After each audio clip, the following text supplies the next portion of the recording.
आप सब लोगों को शुभोदय। पाठ 3 आम की कहानी। तो आइए आम के बारे में हम जानेंगे। सिर्फ आम के नहीं, आम एक बहुत फेमस प्रसिद्ध फल है। तो आप कौन कौन सा फल जानते हैं? और कुछ लोग खाने के बाद फल खाने का आदत रखते हैं। खाना खाने के बाद कुछ फल खाने से हमारा स्वास्थ्य अच्छा लगता है। तो आप कौन सा फल खाना पसंद करते हैं? और कौन सा फल खाने से अपना स्वास्थ्य अच्छा रहता है? कौन सा महीने में कौन सा फल उगता है? और फलों का राजा किस फल को कहते हैं?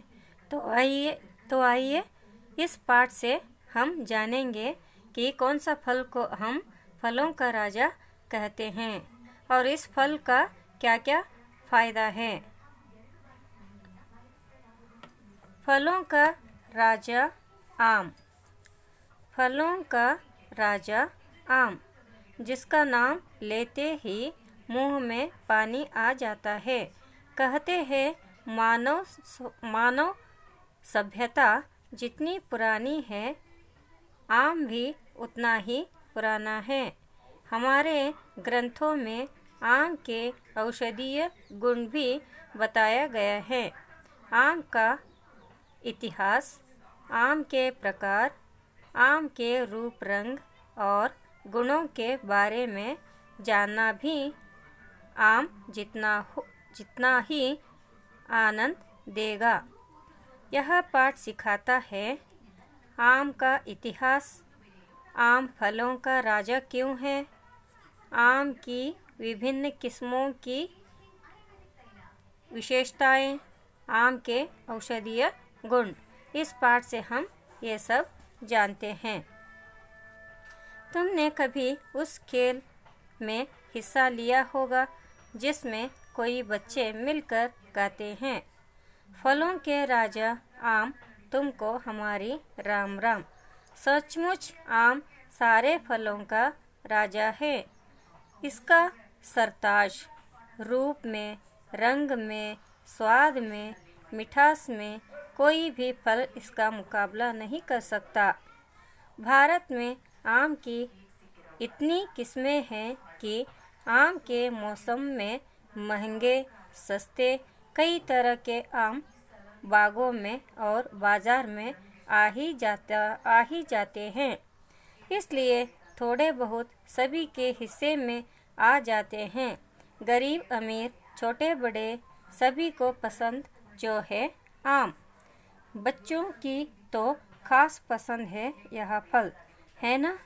इतिहासकारों और वैज्ञानिकों का मानना है कि भारत में आम उतना ही पुराना है जितनी कि मानव सभ्यता। हाँ, पहले यह जंगलों में अपने आप उगता था। इसे बागों में नहीं उगाया जाता था। हमारे ऋषि मुनि और आदिवासी जंगलों में ऐसे फल फूल कंदमूल खाकर ही तो जीवन बिताते थे। आम हमारी संस्कृति में इतना रचा बसा है कि सभी प्राचीन ग्रंथों में इसका वर्णन मिलता है। संस्कृत साहित्य में इसे आम्र, रसाला, सहकारा आदि कई नाम दिए गए हैं। रामायण में, महाभारत में, कालिदास के नाटकों में कई जगह आम्रकुंज, आम्रमंजरी आदि शब्द मिलते हैं। इससे पता चलता है कि आम उस काल में भी बहुत लोकप्रिय था।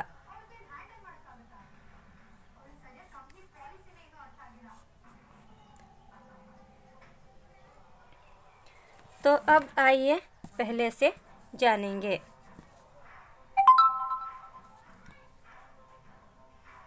तुमने कभी उस खेल में हिस्सा लिया होगा जिसमें कई बच्चे मिलकर गाते हैं। फलों के राजा आम, तुमको हमारे राम राम। सचमुच आप सारे फलों का राजा हैं। तो आम के बारे में कुछ लोगों का या इतिहासकारों का ये कहना है कि सब लोग उसको राम राम कह रहे हैं। कोई भी खेल में हम हिस्सा लेते हैं तो फलों के राजा आम, तुमको हमारी राम राम। फलों को राजा आम को सब कह रहे हैं, तुम आम को तुम्हारी राम राम। सचमुच आम सारे फलों का राजा है, क्योंकि उतनी मिठास, आम का आकार, रंग रूप, उसे देखकर हम उसको राजा कह सकते हैं। सबका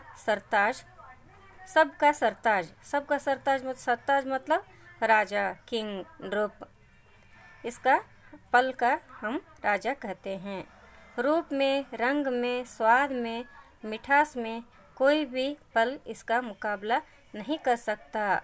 कोई भी फल आम के रंग में, रूप में, आकार में उसका कोई फल मुकाबला नहीं कर सकता। मुकाबला मतलब कंपटीशन।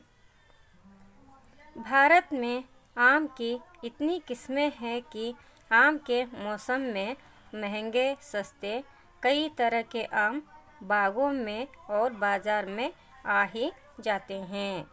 देखो, भारत में आम की इतनी किस्में हैं, किस्में मतलब प्रकार, इतनी किस्में हैं कि आम के मौसम में बहुत सारे जातियों की आम आती है। कुछ लोग महंगे रहते हैं तो कुछ आम सस्ते रहते हैं। ऐसे कुछ तरह के आम महंगे और कुछ तरह के आम सस्ते भी हमें बाज़ार में मिल सकते हैं। इसलिए थोड़े बहुत सभी के हिस्से में आ जाते हैं। इसलिए गरीब लोग भी उसे खरीद कर खा सकते हैं और अमीर लोग भी। गरीब, अमीर, छोटे बच्चे सभी की पसंद जो है आम।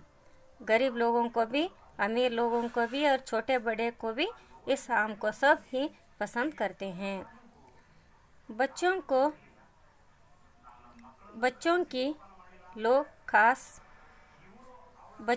तो खास पसंद है यह फल, है ना? बच्चों को, खास करके बच्चों बहुत आम को पसंद करते हैं। इतिहासकारों और वैज्ञानिकों का मानना है कि भारत में आम उतना ही पुराना है जितनी कि मानव सभ्यता कितनी पुराना है, उतनी ही आम पुरानी है, आम का फल पुरानी है। हाँ, पहले यह जंगलों में अपने आप उगता था। पहले इसको कोई नहीं उगाता था, लेकिन वो अपने आप जंगल में उगता था। इसे बागों में नहीं उगाया जाता था, अपने आप जंगल में ये उग जाते थे और सभी उसको ले लेकर खाते थे। हमारे ऋषि मुनि और आदिवासी जंगलों में ऐसे फल फूल कंदमूल खाकर ही तो जीवन बिताते थे। बहुत सारे ऋषि मुनियों जब तपस्या करने के लिए जंगल में जाते थे, तब ये उसको कोई खाना नहीं मिलता था। वो ऋषि मुनि और आदिवासी जनांग ये कंदमूल और फल फूल खाकर ही अपने जीवन बिताते थे।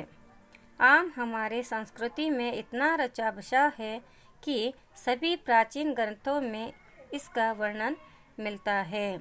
आम हमारी संस्कृति में, हमारे संस्कृत साहित्य में इतना रचा बसा है। इसका सब जानते हैं, छोटे बच्चे भी आम के बारे में जानते हैं। इसलिए हमारे प्राचीन संस्कृतों में इसके बारे में लिखा हुआ है अथवा वर्णन किया गया है। संस्कृत साहित्य में इसे आम्र, रसाल, सहकार आदि